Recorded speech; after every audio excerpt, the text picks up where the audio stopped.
question that gets posed to me quite often is, how do you profit from such low oil prices? Now, first off, my first reaction is oil prices are not low. The reason why you think oil prices are low is because the people that are crying about low oil prices are the people that are drilling shale wells. Most of the talking heads are working for the bigger companies, or on Fox News, Fox Business, CNN, you name it.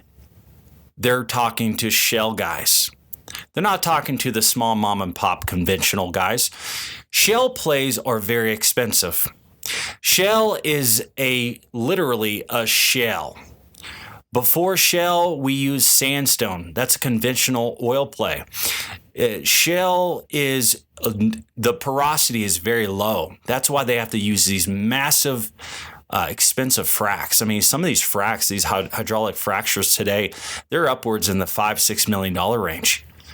A conventional well costs less than $1 million. The frack costs 5 to 6 times more than a well.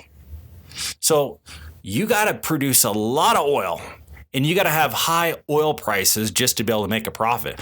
In fact, 90% of the shale companies today are actually not even making a profit. For instance, British Petroleum, Pioneer, all these majors in shale, they're not using their profits from shale to drill more shale wells. They're actually using debt, and they're selling equity in order to finance new wells. They're not profiting from this. At $50-something a barrel, there's no money to be made. I mean, if you spent $100 on a lemonade stand and you made $10 a year, you're gonna have to take a loan in order to build more lemonade stands. And that lemonade stand is going to go from $10 the first year to $4 the next. And then the year after that, drop down to $1. And so you're never going to be able to keep up with that kind of algorithm. You're going to get beat. And so how much longer until these large corporations think they could keep drilling oil in shale by continuing to take on more debt and selling more of their company? They're not going to have a company left anymore if oil prices remain where they're at.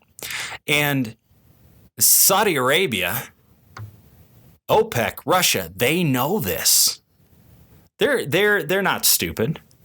Otherwise, they'd be doing whatever they can. See, at first I was sitting there like, gosh, why aren't these guys doing what they normally do? They normally cut back production to the point to where oil prices will go up to $100 a barrel. In 2008, they were upwards of $140. But why aren't we there today? We're producing way too much shale. There's nothing wrong with shale. I'm okay. Whether the oil comes from conventional plays or non-conventional, I'm okay with that. I don't want to be foreign oil dependent. And I think it's incredible when Trump gets on the loudspeaker and says, hey, we are a net exporter of oil. That feels great. But it's a facade. You cannot keep up with the production that we have today. Right now, we're the kingpin. We are outproducing Saudi Arabia right now. We're the number one producer of oil. But in order to maintain that, for instance, in the Bakken Shale, in 2 years, it dropped 250,000 barrels of oil of production. And they even peaked at the number of wells. It's not because they had less wells or they're drilling less wells. No, it's because each time you drill a shale well, the decline curve increases. It's impossible to keep up with the decline curve. It's impossible to keep up with the cost of development. And although things have gotten much cheaper with newer technology and cutting back on the cost in every area, the decline curves are going to eat up all that savings. And so we're just not going to keep up with it. And the shale game is roaring like a lion, but at some point, it's going to shut down in a big way.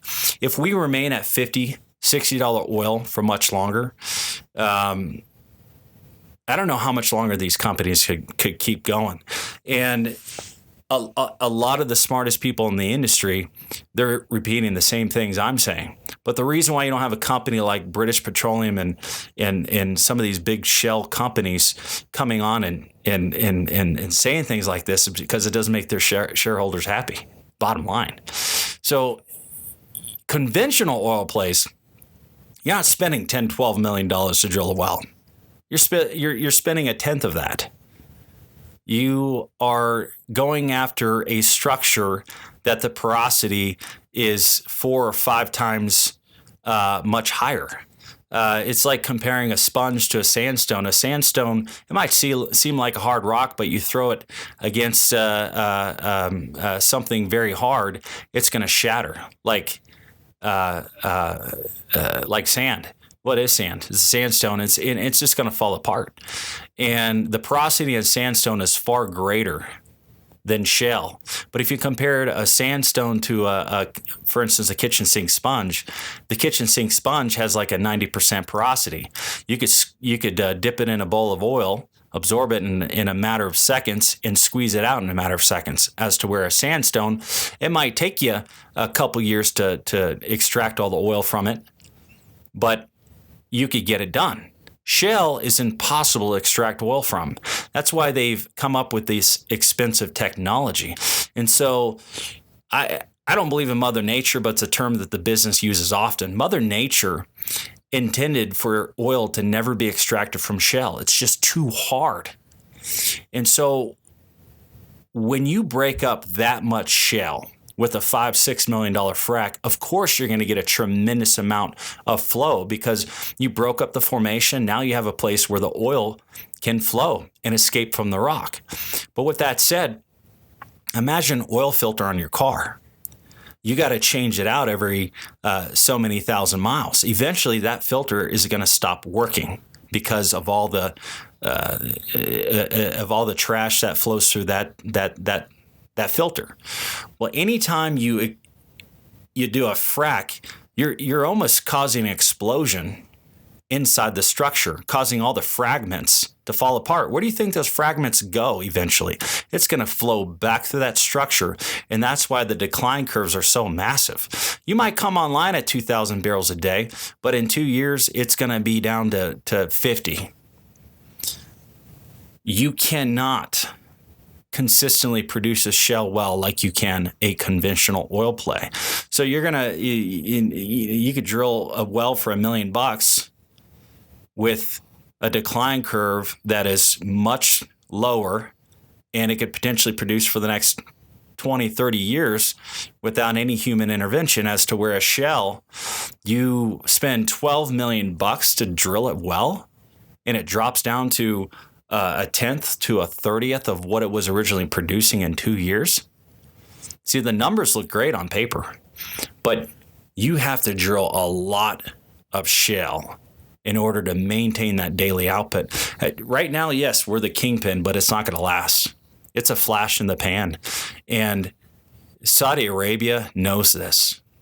And you don't think they're having these meetings with Russia and Saudi Arabia and all the major conglomerate of OPEC? You don't think they're sitting down saying this? I mean, they have been in this game much longer than all of us have, and they're waiting it out.